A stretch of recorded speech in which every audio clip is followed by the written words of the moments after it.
We are getting a brand new unit, Senya. They did kind of put her into the story. She had animations, everything. So let's take a quick look at her. I can hear them. These vengeful voices. I can hear them. These vengeful voices. My spear will not dull until it pierces the heart of my enemy. So there she is, Senya. We are getting a new Night Earth hero. So she's been kind of in the game for a bit. They did kind of tease her. So let's take a look at her stats. She is a Taurus. So she is the first person to kill a dragon and first dragon knight. Her imprint release is health percentage. She has an attack concentration. So this is kind of interesting. If you look at her attack, it's pretty high. It's a pretty high attack. She has somewhat decent health, defense, 15 crit, and that's pretty much it. So she looks kind of like a bruiser, maybe, based on the stats. Not super fast, so she is going to need some really fast gear in order to get her up there. Let's take a look at her skills. So her S2, I believe, the caster can, it's called Indomitable Spirit. The caster cannot trigger a critical hit, but attack increases by 30%. And critical hit resistance increases by 35%. So she can't crit, and she can almost not get crit. She resists crits by 35%. When attacked, if the caster suffers a non-critical hit, deals damage to the attacker proportional to the caster's attack. Before activating Grace of the Battlefield. Grace of the Battlefield can only be activated once every 2 turns. So she has like a little mini passive in here, which activates every 2 turns. If she is attacked and she doesn't get crit, she deals damage proportional to her own attack before she activates her passive. So that sounds kind of insane. Grace of the Battlefield grants a random buff to all allies for 1 turn. The random buff can be increases attack, effectiveness, defense, continuous healing, or debuff immunity. So she has like a built-in justice for all, right? So that's kind of interesting. So she seems more like a support, right? You're gonna have to build her really high attack. Attack scaling units haven't really been that great because it is kind of difficult to build full attack, but here you don't need to crit. So we'll see. I don't know. We'll see how this kind of works out. Let's see if they kind of test her out here. I believe they do. Okay, so they're playing her with a kitty. So they got Kitty Clarissa in there. So this doesn't crit, right? It activates her passive. And then, okay, I guess that's it. So it was the no crit, right? The no crit. But the problem that I see with that is that most of the time Politis is run on Abyssal. And so she's going to stun. She's going to stun, right? Because she's fire against grass. So that's I don't know how I feel about that one. But Dragon Slayer's Strike strikes all enemies. This is her S3. Strikes all enemies with a spear with a 75% chance to decrease hit chance for 2 turns.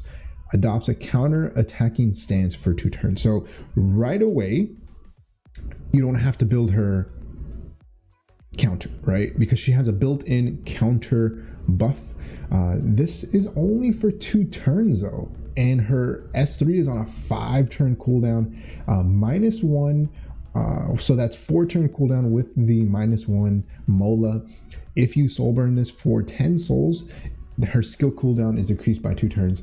So this is, I don't know how I feel about this one. It's only a 75% chance. I'm assuming that's what, 100 once you Mola that up probably. And then it only decreases hit chance. So it makes it more likely that she's not going to get crit and then activate her passive. So looking like a Mort here for whatever reason. And she counters. So that's kind of interesting. Let's see what she does here. So yeah, up to 100% chance. She goes with her S3. And and then she gets that counter buff. And then I'm assuming T-Cern goes, and then she goes with S1.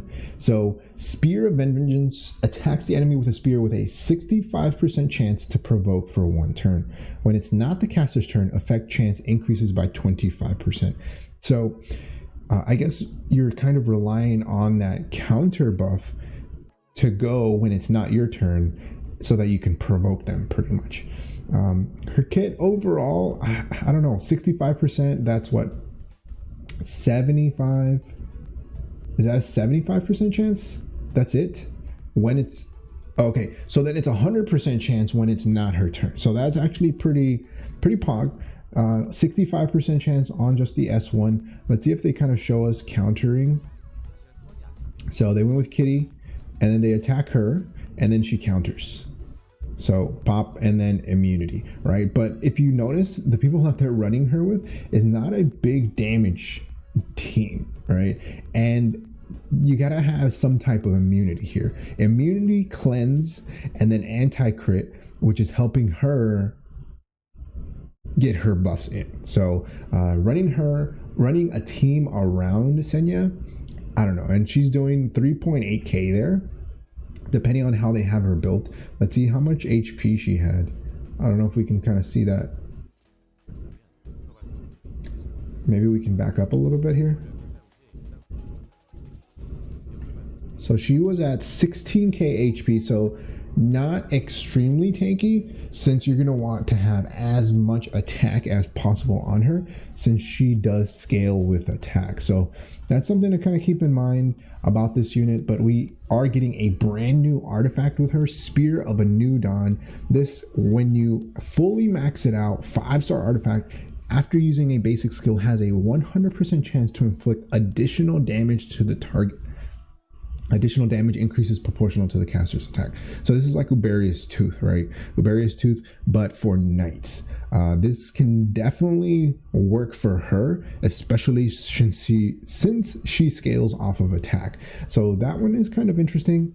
I mean, if you get at least 1 copy, it's a 50%, maybe at plus 15. It's like what, 60 or 75, something like that, chance to proc it.